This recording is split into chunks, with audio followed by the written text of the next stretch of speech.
Hello and welcome to Be the Expression. It's Hi, Margarit Margarit. Brigham, and I have with me Sunday Oliver, and she is brand new to our community. So when I was saying I wanted to interview you, it was on my main Facebook page, and she said yes. So thank you for your yes and your courage, because it's still an experimental age. Yes, the experimental phase. So at the moment, I got a new computer. You guys don't know the backstory, but I don't have a camera. So these are voice interviews. And eventually, I'm sure we'll turn into video ones. So all in divine timing. Let me introduce you to Sunday, and then I'm going to officially thank her and tell her a little bit about our community. So Sunday is from Northern California, and I'm here in Canada, in a really small town. So it's just beautiful to connect with someone in another part of the world. Another part of the world. Oh, Yeah. So Sunday Oliver right now actually is working on an experiment in healing our country. So I guess that means the U.S. specifically, and I'm sure that will ripple out to, well, to you here, to everyone in the world. I think you want to actually do a little bit of a process for us. So she is a frequency healer. She tunes into different frequencies and lets them broadcast themselves through her. And I'm just going to jump in here and say, well, you tuned into our frequency of love, because we've been opening our hearts, and yeah, so that's cool that you found us. So yeah, we found each other, I yeah, think. yeah. Yeah, So you fell ill with a disease medical science called progressive and incurable. And, that's right. and so then you healed yourself and went on to heal others? Well, I wouldn't put it quite, I mean, that would be a nice, simple way to put it. But as you may have noticed, healing is kind of a winding road. So I have lost many hundreds of symptoms. I still have some of them, but they are dropping away. And that's happening as I'm sort of getting out in the world doing this. I don't think that's a coincidence. Hmm. And yes, I also found the ability to heal others. I wouldn't say I necessarily healed myself, because no healing happens alone. I mean, I know that you are in touch with nature spirits, so I'll just say that landscapes, water, plant spirits, those have all been a huge part of my healing, as have other healers. Not too many healers, honestly, can deal with neurological conditions, but I did find a handful. And they were a huge blessing to me, because I learned from them not only how to heal myself, but also to sort of by transmission to be able to heal others remotely. I'd always been interested in healing, but I'd never done anything but hands-on stuff, um, Mm. herbs and supplements and that kind of thing. Right. So it's a near. Can you say that? I can't say that word right now. Neurological. Neurological, I know it is. It's not one of the. I will say neuro, and then people say, "What do you mean?" And I say, "Well, yeah, because it's neurological is kind of a fistful of a word." Yeah, it's one of those. You know, all these illnesses are kind of intersecting, and they all have different names. The one I have, you could call chronic fatigue immune dysfunction system, or chronic fatigue syndrome, which I really dislike, because, you know, if it was only about being tired, everybody would be so happy. Or ME, or, you know, Lyme's, all these diseases that sort of where you're basically your body chemistry goes berserk and nothing works the way it's supposed to Mm. from a molecular level. So it's, you have to go really down there if you want to find your way out or through. Yeah, and that's it, right? It's the only way out is through. And Yeah. what So let me just tell you a little bit about this Awaken Magic community. We found each other last year. I did a summit and I interviewed 15 people, and it was just on how they awaken magic in their life, and claiming that we are magical, and using the joy energy, pleasure and play, and yeah, really kind of jump starting us off to living in the higher 5D. And then for me, I came down really hard. I think a lot of people last year was a hard one. And that really was a 9-year, so completion. Yay, if all that stuff had to be completed. But Yeah. my community saw me go through it. I saw them go through it. And now, yeah, now we're rising again. And part of that is to, you know, be the expression, but really be the voice, right? And start small, start in this community, but it does have a twofold purpose. And so I'll ask you right off the bat, the other one is leaving a legacy. So you have the choice. This is what I'm giving people in the community. They have the choice of keeping this interview just going out to the email and in our private Awaken, because I do have a Awaken Magic page that's public, but this private group that I invited you to, or I can put it up in you know, like share it on YouTube and make it go public instead of on an unlisted link. So it's up to you how you want your story to go out, safe or out loud. I'm ready to go out loud. Woohoo! You know, it's really interesting. I used to think that, you know, you have to sort of like get there with a huge bang or something like that. And what I'm realizing is like, I connected with you in a way that was really interesting to me at a moment when I'm ready to launch my website, and a moment when I'm ready to do this experiment in healing our country, which, by the way, yes, applies to the US if you happen to live there, but also applies to any other country you happen to be in, because we want a healed world, don't we? Yes. Yeah.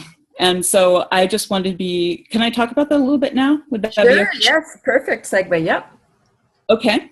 All right. So what I have been through has shown me that energy work has real physical, emotional, and mental effects. There's just no denying it. I mean, if you had seen me in 2010, I was barely able to get up. How I got up was like this. I would get to the edge of my bed, I would carefully roll off, and I would crawl up the wall. And if it was a really bad day, I would then drop down to the floor because I knew that if I stood up, I'd pass out. Mm. So, you know, and when I read a sentence, I couldn't remember the beginning by the time I got to the end. And it was sort of like having stomach flu all the time and having that just be your life. Wow.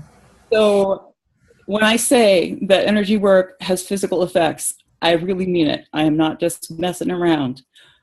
So that being the case, once I learned to do remote energy work, and I was on a telesummit and did it for a lot of people around the world, I also saw how easy it was, because I lived for 28 years without running water or electricity because I think I needed to get in touch with the elements. But, yeah, you know how that goes, right? Yeah. But I also grew up really educated, so there was always a bit of conflict there, you know, sort of like, which paradigm do I fit in and how do I fit one into the other? And I just finally realized, oh, well, actually there's a paradigm that's huger than that, so I can just be in that and everything dances together. I don't know if that makes sense to a lot of people, but I'll just go on. Yes. So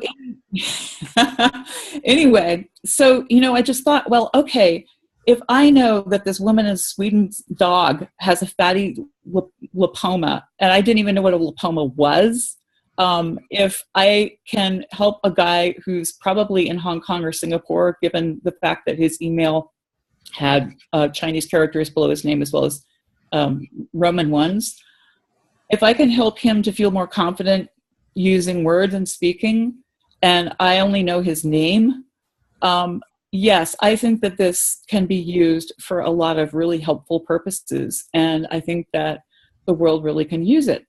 So what I'm proposing, what actually I've been inspired by, if you heard that sound, I changed my text sound, so that was kind of appropriate there. Yeah. It's so funny how the world does this, I think. Yeah.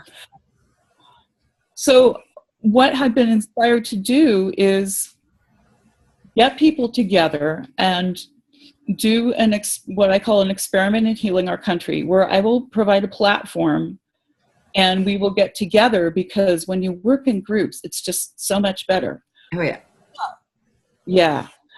So I would like to have a monthly call where there's a sort of theme, and I will support us energetically with that theme. The first one that I'm coming up with being peacefulness, because heaven knows we can all use more of that. You know, whatever country you're in, there's upheaval. And so that would be one of the themes. So we would get together on the call. I would provide a platform. I would provide also recorded energetic support, because I can do that. I would give you like a little energy healing audio that has the vibe of peacefulness, just to be a helpful aid. And then whatever kind of work you do and however much time you have, if you're a person who belongs to a church and prays, if you're a person who does ceremonial work, if you're a person who does, sort of straight energy work, if you're a person who does none of those things but still feels drawn to do this, you are powerful also. And all you have to do is just kind of tap into where you need to be, and you'll find it working for you fine. So that's my idea. One call a month, and then for the rest of the month, everybody focuses on the same theme and allowing that energy to flow through them in whatever way they work. Beautiful. Yeah.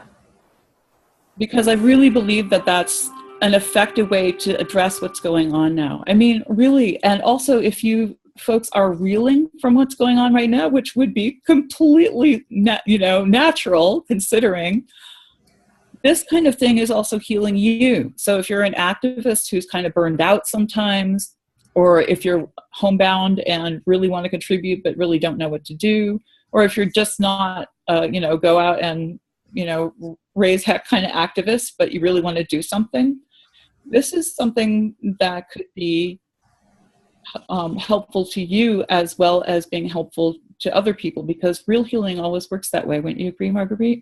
Yeah, definitely. Yeah. Definitely. Yeah. And it's that support, but at the same time, it lifts us up, right? And then we can see through the illusion easier, because we are in the wake-up call. And, so it's actually a really good thing that, maybe it's easier for me as an outsider to look over at my neighbors over there, and because I have a bit more space and detachment. But I think it's wonderful that the wake-up call is here, because, are we going to take a stand? And that's what this is all about. It is the Rainbow Warriors call, and but it's a spiritual warrior. We don't have to fight. It just by standing up and speaking, right? But what you are doing too, I want to share this, because when I learned about the Rainbow Warrior prophecy, it was actually from a native elder who I started working with in 1995, and I wrote about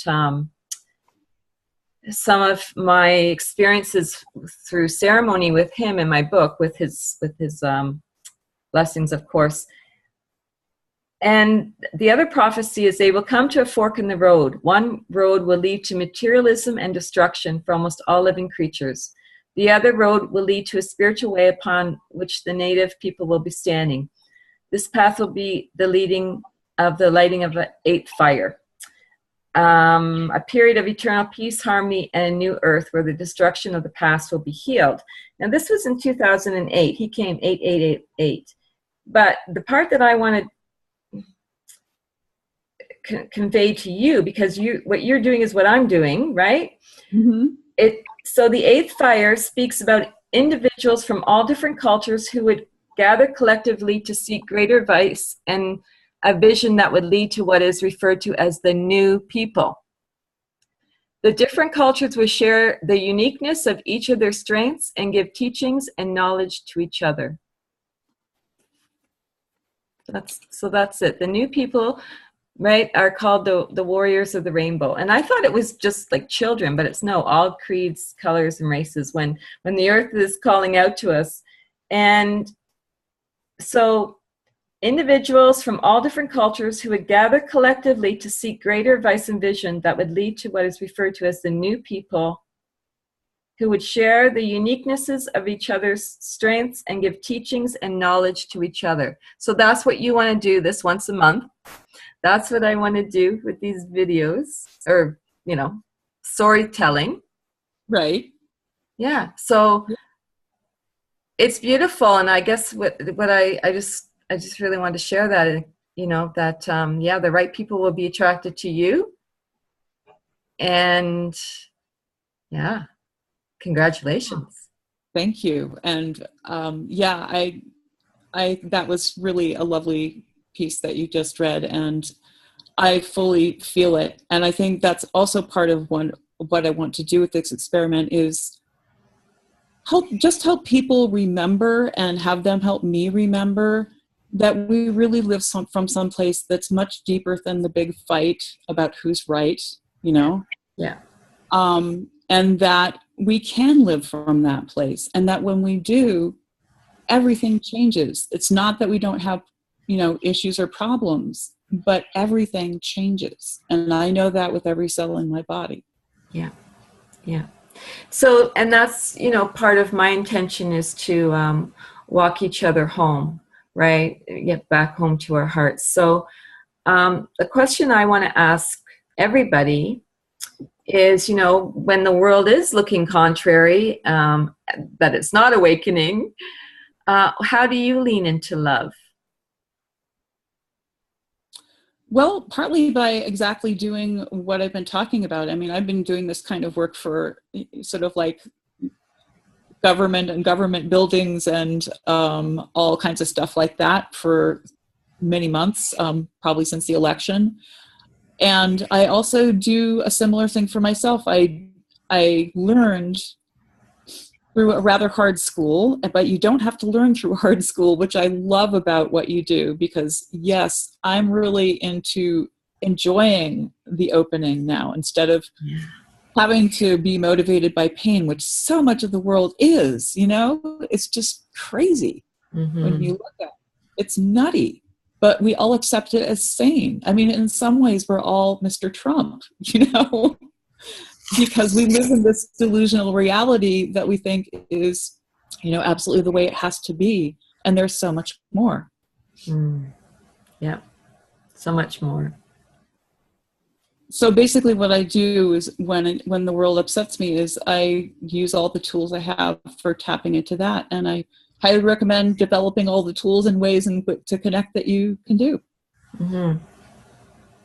Yeah. And that's the key is the connection, right? Stay connected, because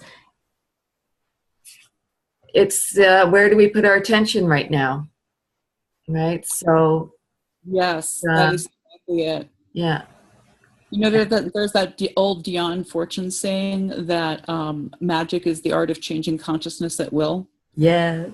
Holds up pretty nicely, doesn't it? Yeah. Yeah.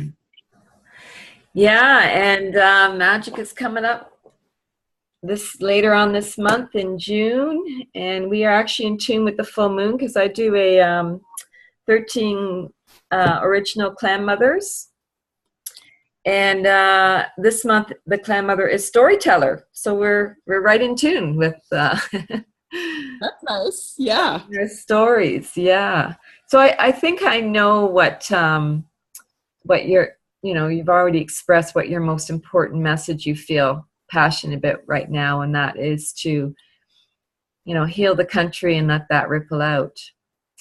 So is there anything that you feel was the like the main thing of your awakening? Was it your illness? I think that for me, it was not my illness. I think that for me, like there are probably many people out there like this. My first memory as a little child is having a multidimensional experience while I was supposed to be taking a nap. So You a came lot of in times, with your lights on. pardon me? You came in with your lights on. That's right. But it was kind of a weird thing because, of course, this world thinks that particular light has to be sort of like kept down or kept in a certain place or not seen. So I'm sure that you and probably everybody who's listening to this has experienced that one. So, to say what was my awakening, that would be my life. So I think that would be a long story.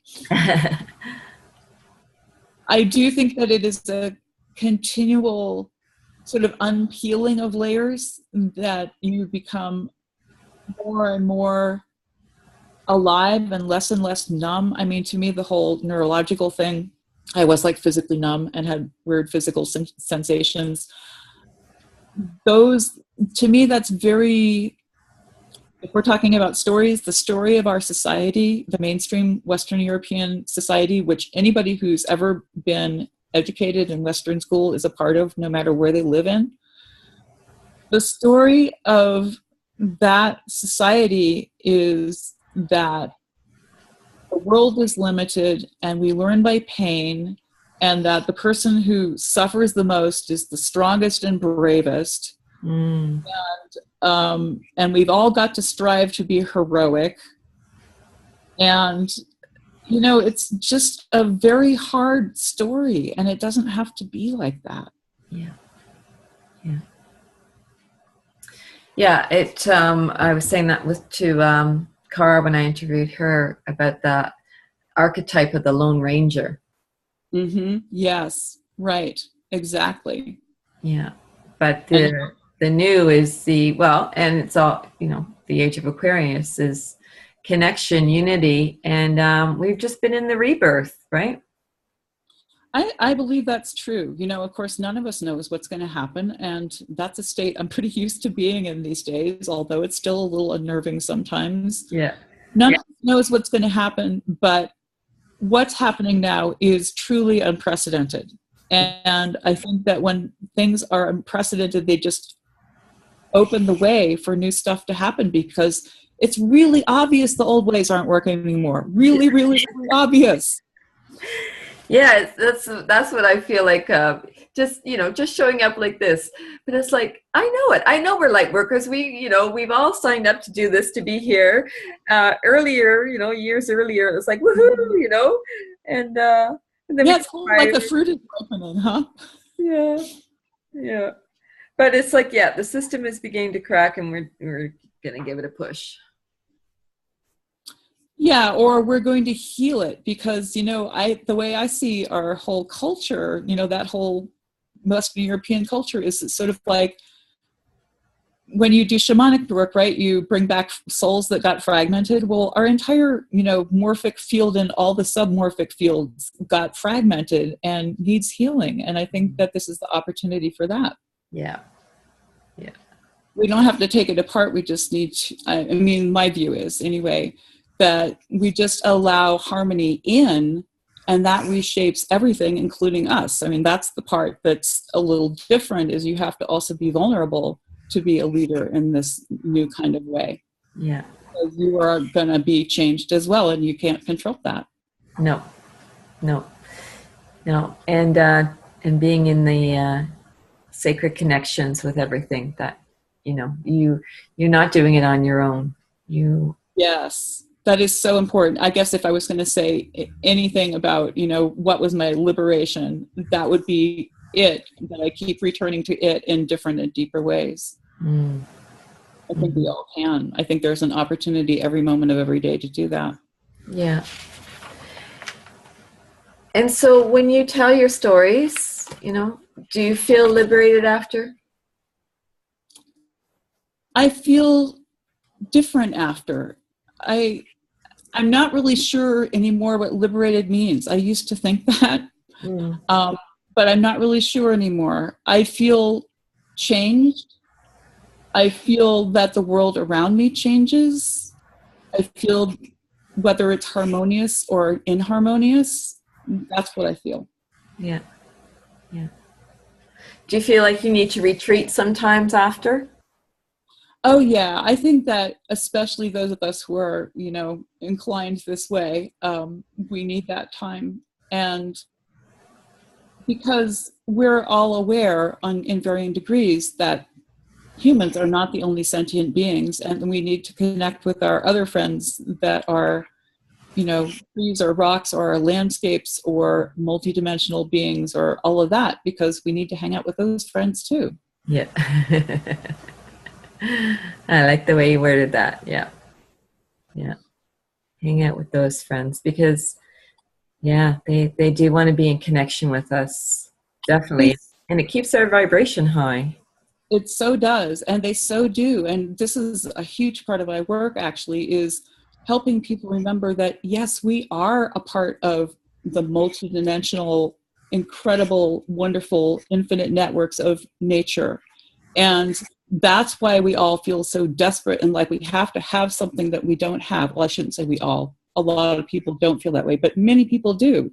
I think that's why my government is currently going so crazy. It's because people have almost completely numbed off that connection. And they, somewhere innately inside them, they know that that's what they need most of all. Mm. They know that they want to be truly alive, but they just don't know how to do it. So they try to do it inside the paradigm that shuts it off, and it doesn't work. Mm. Mm-hmm. Yeah, it's nice to get the flavor, from you, how you're viewing that reality over there. I mean, I know you're saying the big Western word, but because you guys were more in a cooking pot. Oh, yeah. Yeah. And I won't pretend that I don't sometimes get riled by what's going on. I do. But the thing that's really different for me now is that I don't get consumed by that anger. Mm. I don't get consumed by the fear. Yeah. I know how to get bigger than that. And I'm not saying it's always easy for me, but I know how to get bigger than that and just let them flow on. And that makes a huge difference. Yeah. Yeah. You found that yourself, I imagine. Yeah. Well, I find that the macrocosm and the microcosm are definitely, getting closer and closer because we've gone through our own awakening a little earlier. We're earlier risers, obviously, or some, had their lights turned on and could stand for themselves, right, and not really get sucked into the sick society. Really, there's a sickness. But anyways, not going to get into that. So we've gone through our own dark night of the soul, and now the world is going through its dark night of the soul. And that's the part of, we don't have to be in the suffering with them, but we want to alleviate them because we know the joy over on this side. We also know the territory really well, which I think is, part of the point. So, if there is a point, that's sort of a silly thing to say, but yes, I agree. Totally. Yeah. Mm-hmm. Yeah. And whatever it is we're put here for, I think that all we can just do is continue to sort of feel our way to it, feel what feels nourishing and replenishing. And as you say, pleasure is a really good indicator. I'm still learning that one. I will probably be learning that one for the rest of my life, but it is. Yeah. Well, we've been conditioned to be a dead society, and you've kind of said that a few times, right? The aliveness, and the new, living in the heart chakra now, as the world, if you will. There's the feelings that have always been blocked. So now we got to deal with feelings, and I've just kind of, there's so much you can get, as you say, consumed with, but you know, maybe just take a stand with one thing, be an activist just with one thing. Because I know it's like, we're like squirrel now, right? Squirrel, your head turns, and another thing, your head's turning, and it's like, you know, maybe it's just one thing. Stick with one thing for humanity. I think that is really right on and brilliant advice. And in fact, actually, one of the things I have cooking on my back burner is I want to do an empath class, because I think there are a lot of empaths out there that are just going, what? You know? And, you know, I'm not saying I'm perfect at it, but I've found my way through that one. I don't have to do that anymore. And believe me, you can be so much more effective and enjoy your life so much more. Mm-hmm. That's true. Yeah. Beautiful. Well, I wish everyone could see your beautiful face. So beautiful to. Well, I guess you've seen me in video, so you know what I look like, because you're not seeing me at all right now. But it would be fun to see you again when we were chatting on video again, if that ever happened. Yeah. So we'll just plant that seed that when this whole system gets done, we can have another interview. That sounds really good. And can I give my email for people to contact me about the healing experiment? Yes, most definitely. Okay, so a really original email, sundayoliver.com. That's Sunday, like the day of the week, and Oliver, like Oliver Twist. Means olive grower, for those of you who are nerds about words. And also I have my website, sundayoliver.com, on which you can read my blog, which will describe this whole experiment in healing our country more, if you want to just find out a little bit more about it before you email me. And if you email me, I will be sending you back an email that sort of outlines more about what's going to go on, so you can decide what you want. I don't want to recruit people. I just want to invite people who feel resonant with this. Yeah. Well, they practice here with my story, and then they can jump over to you, or vice versa. Who knows, right? That's right. Well, there's such a delightful plethora of, you know, healing things to draw from. It's really great. Take advantage. Yeah. Beautiful. Well, I thank you so much for your courage, your yes, immediately, not even knowing me or the community, just going, yep, I got something to share. So It was just one of those things, Margarit. I knew that it was the thing to do. Yeah. Beautiful. You were there. Yeah. So good work. And I love to say sparkle on. Oh, I think that's great. I like sparkle on. Yeah. Get keep our lights all connected right now. And I just want to pour out love to our community right now. Just seeing them all filled, and us as well, from our hearts out to them, and rippling out hope and strength and your experience. So thank you so much for sharing it with you. And I'm so wonderful to be connected now. So we'll Yes. Yeah. I'm just going to stop the recording. Hang on a minute, and I'll just say goodbye officially. Okay, there we go. So thanks everyone for tuning in. We want to hear your stories, your experience, strength, and hope. Practice being the expression or leaving a legacy. It's up to you. Love you all. Bye now.